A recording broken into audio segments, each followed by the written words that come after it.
Tim lives a luxurious life. He can get everything he wants. But in spite of that, he's not happy with his situation.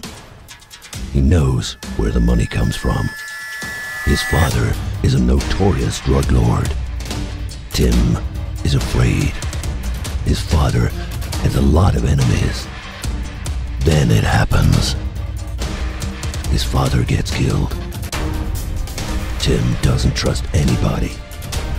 Everyone is a suspect. His father's associate, his father's driver, his father's rival, and even a dangerous Yugoslavian crime lord. However, everyone asks Tim to leave the case to the police. He can't get the following questions out of his head. Who killed my father? And why?